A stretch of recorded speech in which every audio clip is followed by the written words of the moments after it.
우리 오늘 함께 나눌 말씀은 시편 39편입니다.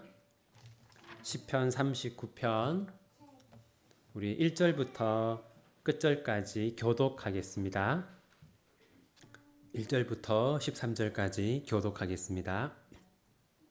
내가 말하기를 나의 행위를 조심하여 내 혀로 범죄하지 아니하리니 악인이 내 앞에 있을 때에 내가 내 입에 재갈을 먹이리라 하였도다.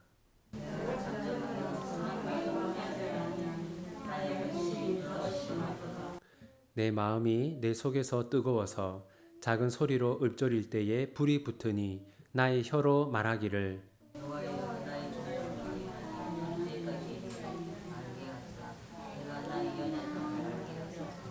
주께서 나의 날을 한 뼘 길이만큼 되게 하심에 나의 일생이 주 앞에는 없는 것 같사오니 사람은 그가 든든히 서 있는 때에도 진실로 모두가 허사뿐이니이다.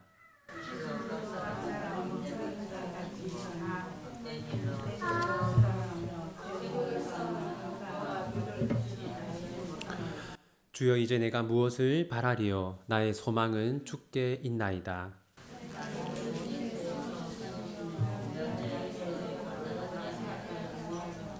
내가 잠잠하고 입을 열지 아니함은 주께서 이를 행하신 까닭이니이다.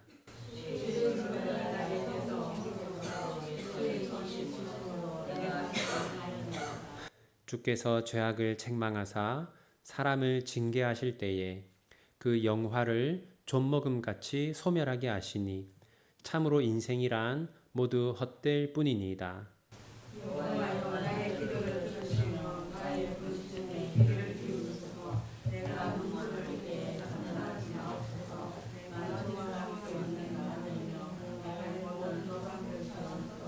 함께 읽겠습니다.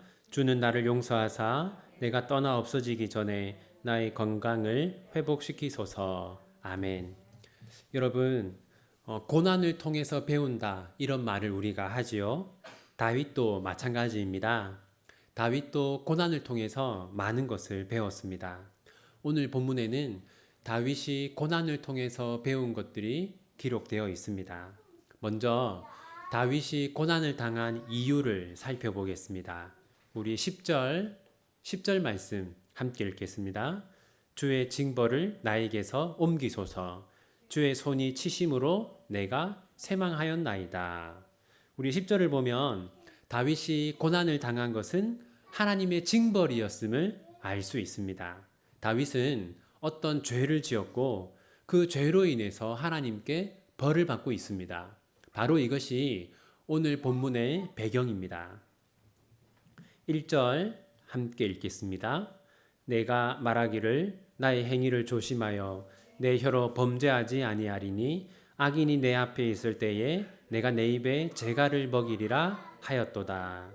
여기 보시면 다윗이 무엇을 하지 않겠다고 합니까? 네, 지금 내 입에 재갈을 먹인다는 것은 말하지 않겠다라는 거죠. 그러면 왜 다윗은 말을 하지 않겠다고 합니까? 여기 보면 말을 많이 하면 어떤 일을 할 수 있어요? 내 혀로 범죄하지 아니하리니. 여러분, 지금 다윗은 어떤 죄를 지었고 그 죄로 인해서 하나님께 벌을 받고 있습니다. 그러니까 다윗은 최대한 죄를 적게 지어야 하는 거예요. 그러니까 다윗은 죄를 짓지 않기 위해서 말을 하지 않겠다 그렇게 말하고 있습니다.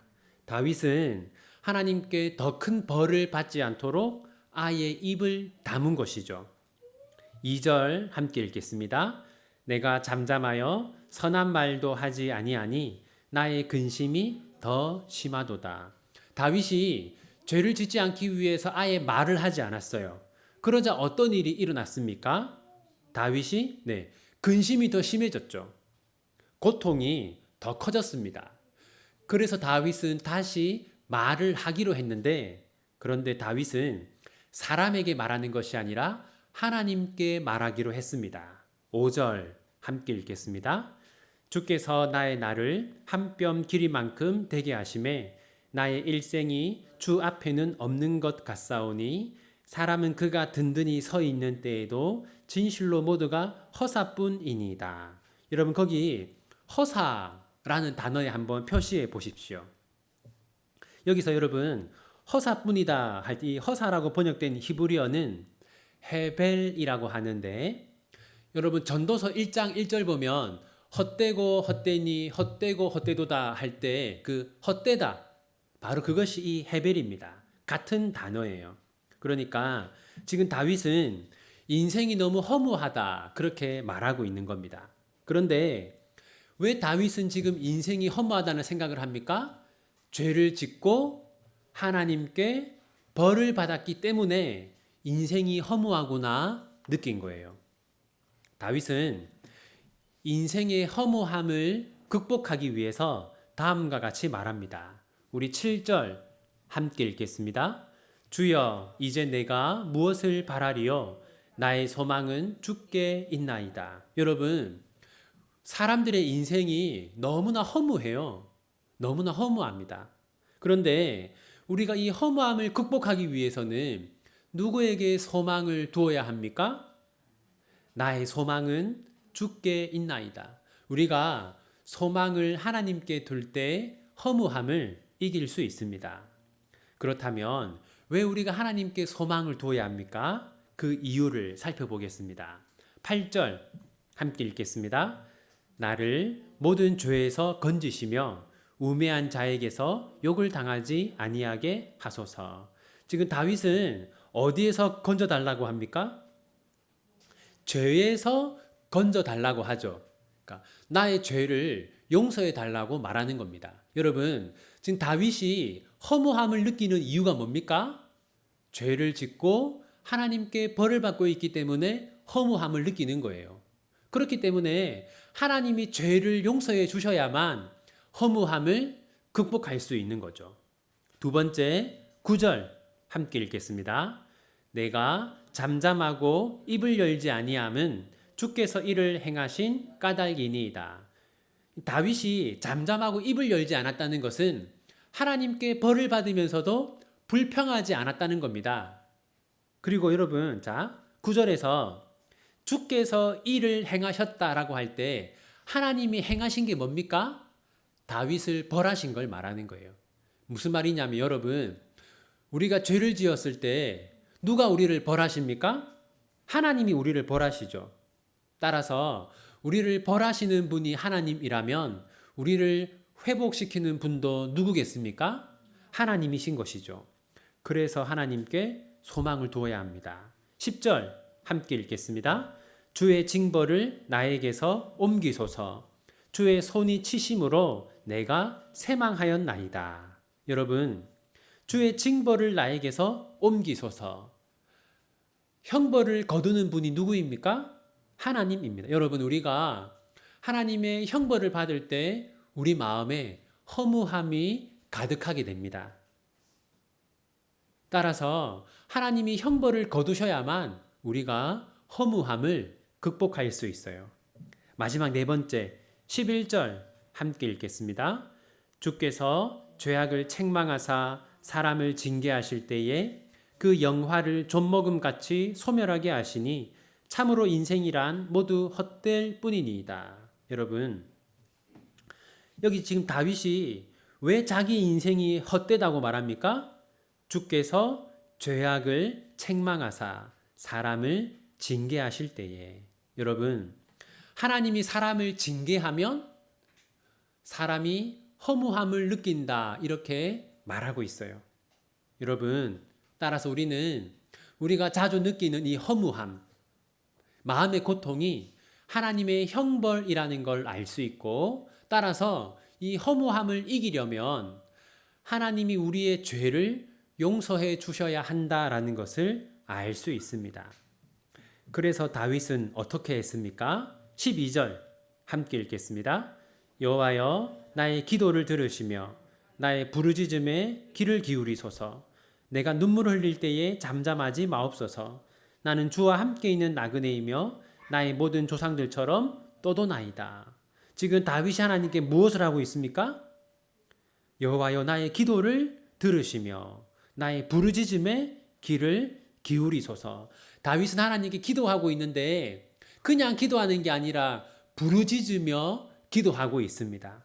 여러분, 우리의 마음속에 허무함이 가득하지 않습니까? 어떻게 이 허무함을 극복할 수 있습니까? 하나님께 부르짖으며 기도할 때 우리의 허무함을 극복할 수 있습니다. 우리의 마음에 어떤 고통이 있는지, 어떤 슬픔이 있는지, 우리가 어떤 어려움을 겪고 있는지를 하나님께 다 말씀드릴 때 허무함을 극복할 수 있어요. 13절 함께 읽겠습니다. 주는 나를 용서하사 내가 떠나 없어지기 전에 나의 건강을 회복시키소서. 여러분, 우리가 허무함을 이기려면 결정적으로 무엇이 필요합니까? 주는 나를 용서하사. 하나님이 우리의 죄를 용서하실 때 우리 마음의 허무함이 사라진다는 것을 꼭 기억하시기 바랍니다. 그러므로 여러분, 우리 마음에 고통이 가득할 때, 우리 마음에 허무함이 가득할 때 우리는 하나님께 우리의 죄를 자백하면서 하나님의 용서를 구해야 합니다. 이제 시편 39편이 우리에게 주는 교훈들을 생각해 보겠습니다. 첫 번째는 이유 없는 고난은 없다라는 겁니다. 여러분, 다윗은 무엇을 통해서 배웠습니까? 고난을 통해서 배웠습니다. 우리도 마찬가지입니다. 여러분, 하나님이 우리에게 고난을 주시는 것은 그 고난을 통해서 우리가 무언가를 배우기를 하나님이 원하시기 때문입니다. 여러분, 최근에 혹시 어떤 어려움이나 고난을 겪은 적이 없습니까? 그러면 잠잠히 생각해 보십시오. 왜 하나님이 나에게 그 고난을 주셨을까? 하나님은 내가 그 고난으로 무엇을 배우기를 원하셨을까? 한번 생각해 보시기 바랍니다. 두 번째는 말이 많으면 죄를 짓기 쉽다라는 겁니다. 여러분, 왜 오늘 다윗은 말을 하지 않기로 결심했습니까? 말을 많이 하면 죄를 지을 가능성이 크기 때문이죠. 여러분, 우리도 마찬가지입니다. 여러분, 우리도 생각 없이 말을 너무 많이 하다 보면 실수해서 죄를 짓기 쉽다는 것을 기억해야 합니다. 세 번째는 하지만 하나님 앞에서는 말을 많이 해도 된다라는 겁니다. 여러분, 우리는 사람에게 하는 말은 줄여야 합니다. 대신 하나님에게 하는 말은 늘려야 합니다. 여러분, 생각해 보십시오. 여러분은 사람에게 말을 많이 합니까? 하나님에게 말을 많이 합니까? 우리가 사람에게 하는 말은 줄이고 하나님에게 더 많은 말을 해야 할 것입니다. 네 번째는요, 죄는 우리 인생을 허무하게 만든다라는 겁니다. 여러분, 오늘 본문을 보면 다윗은 허무하다라는 말을 두 번 하거든요. 이 다윗에게는 허무함이 가득했어요. 그런데 왜 다윗의 마음에는 허무함이 가득했습니까? 다윗이 무엇을 했기 때문이에요? 죄를 지었기 때문이죠. 여러분, 자, 그러면 다섯 번째, 죄가 우리 인생을 허무하게 만드는 이유는 하나님의 징벌 때문입니다. 여러분, 기억하십시오. 우리가 죄를 지으면 하나님이 우리 마음에 고통을 주시고 우리는 허무함을 깊이 느끼게 됩니다. 여러분, 만약에 지금 여러분의 마음속에 기쁨도 없고 감사함도 없고 그냥 허무함이 가득하다면 그것은 하나님이 우리에게 내리신 형벌일 수 있다라는 것을 기억하시기 바랍니다. 여섯 번째, 인생의 허무함을 극복하는 방법은 누구에게 소망을 두는 겁니까? 하나님에게 소망을 두는 겁니다. 그 이유가 뭐냐면 여러분, 허무함은 하나님의 형벌이라고 했죠. 그러면 허무함이 사라지려면 하나님이 우리에게 무엇을 하셔야 합니까? 하나님이 우리 죄를 용서하셔야 되죠. 그러니까 우리가 허무함을 이기려면 하나님께 우리의 죄를 자백하고 하나님이 우리의 죄를 용서해 주시고 하나님이 우리에게 은혜를 내리실 때 우리 마음의 허무함이 사라지게 되는 겁니다. 이제 말씀을 맺겠습니다. 여러분, 제가 이제 뭐 수요 기도회에 못 온다, 또는 뭐 제자 훈련에 못 온다, 또 오후 예배를 좀 빠져야겠다, 그런 말을 제가 많이 듣잖아요. 그때 사람들이 늘 하는 얘기가 뭐냐면 이제 피곤하다, 그 다음에 바쁘다, 주로 이제 이런 이유로 말씀과 기도를 멀리합니다. 여러분, 우리도 마찬가지입니다. 그 어떤 모임을 빠지는 게 아니더라도 우리가 말씀을 읽고 기도하는 것을 멀리하는 이유가 뭐냐면 바쁘고 피곤해서 그렇습니다. 네, 여러분, 우리가 바쁘다는 이유로, 피곤하다는 이유로 예배를 멀리하고 말씀을 멀리하고 기도를 멀리하면 우리가 더 행복해질까요? 아닙니다. 우리는 더 허무한 인생을 살게 됩니다. 우리가 피곤해도 바빠도 예배와 말씀과 기도에 최선을 다할 때 하나님이 우리에게 은혜를 주시고 그 은혜를 통해서 우리의 허무함이 사라지게 됩니다. 사랑하는 비전교회 성도 여러분, 만약 지금 여러분의 마음속에 허무함이 가득하다면 하나님이 여러분의 죄를 용서하시고 또 하나님이 여러분에게 은혜를 주셔서 하나님이 주시는 은혜와 기쁨이 여러분에게 가득하기를 바랍니다. 우리 함께 말씀 붙들고 기도하겠습니다.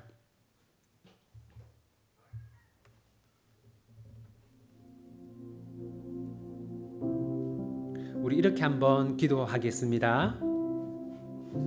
하나님, 우리 비전교회 모든 성도들이 바쁘고 피곤해도 말씀과 기도와 예배를 더 가까이 하게 해 주십시오. 우리 비전교회 성도들이 하나님의 용서와 하나님의 은혜를 통해서 허무함을 이기고 하나님이 주시는 기쁨을 누리게 해 주십시오. 그렇게 함께 이 시간 마음을 모아서 기도하겠습니다.